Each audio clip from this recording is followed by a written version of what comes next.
Hi, guys. I'm here going to give you a few tips to be successful in class this year. So, we're going to start with expectations. So, when we talk about expectations, one of the biggest ones and one of the most important while we're in class together is to try and stay focused. I know there's going to be a bunch of people around you, and some of you might even have your best friend in the whole world in class. But I do expect that while we're trying to work, we are focused on trying to work. While we're trying to learn, we're focused on trying to learn. So I understand that there's a lot of distractions just inherent to being in a classroom, and I'll do my best to help you manage those. But this is a skill that carries on for the rest of your life, and it is something that's going to help you be successful in this class in particular. The next expectation I have for you in class is to always maintain respect. Now, this is not only respect for your own materials like your Chromebook and your desk and your pens and your pencil and your backpack, but also, and just as importantly, if not more importantly, respect for the people in this classroom. I'm not asking you to hang out with each other on the weekend and be best friends, but we are definitely going to maintain a sense of respect while we are in here. And that's just something that's non-negotiable. So I will always respect you. I expect you to always respect me, and I also expect everyone to respect each other in the class while we're in this shared space together. Next thing I'm going to talk about is mastery. So, your grade in this class is mostly determined by mastery, and everyone in this class has the opportunity to get a good grade. So, because it's not just based on turning stuff in and did you do it, you have to have actually learned it. So, it's not enough to just click the submit button. That won't really get you a really good grade in this class. What's going to get you a good grade in this class is learning the material and then demonstrating in our SWICs, right? Our show what you knows, that you understand what the expectations were for the information, and that you've taken steps to try and help yourself learn that information. The last thing that we'll talk about with my expectations are communication expectations. So, a big part of our class is peer to peer conversations.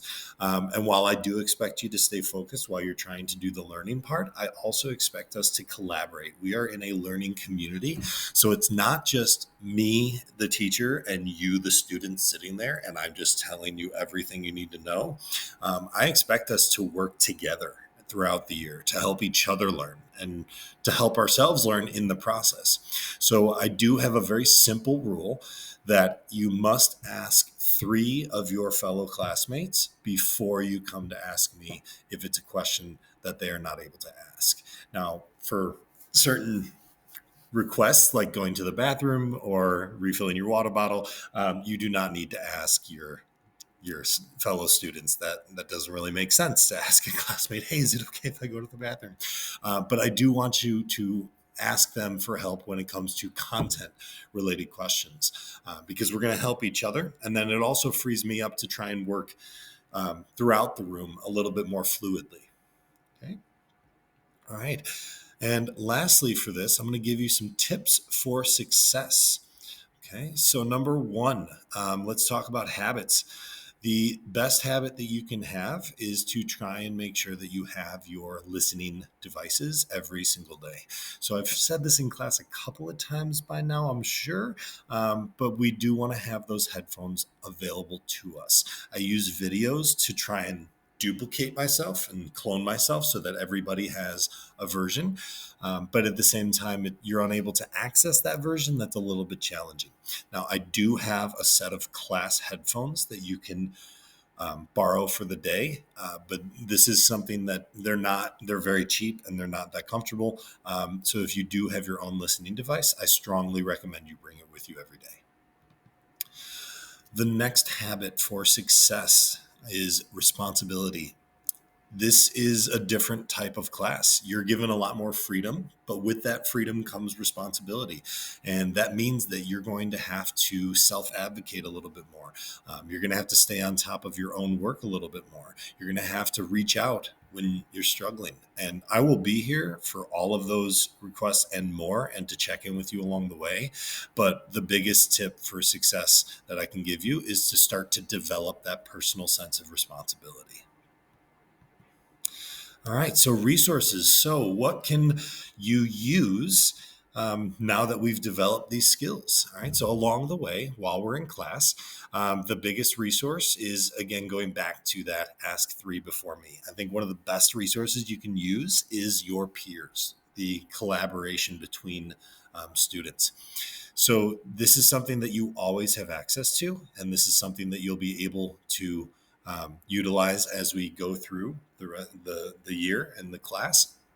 Um, and this is not something, unless we're doing something specific for that day, this is not something you need to ask permission for. So if you know somebody on the other side of the room has already finished a lesson that you're currently working on and you want to ask them for help on your lesson, that's completely fine, as long as you're respectful in the way that you ask it and you're respectful about the way that you move about the classroom. You're not just storming through, right? And that's definitely going to be one of the biggest resources. Now, beyond that, if you ask your three peers and you're still unable to acquire the answer to that question and it's still unresolved, then come and see me. I am also a resource, which is why I like these videos, because I'm now cloned and I'm not standing at the front of the room just talking.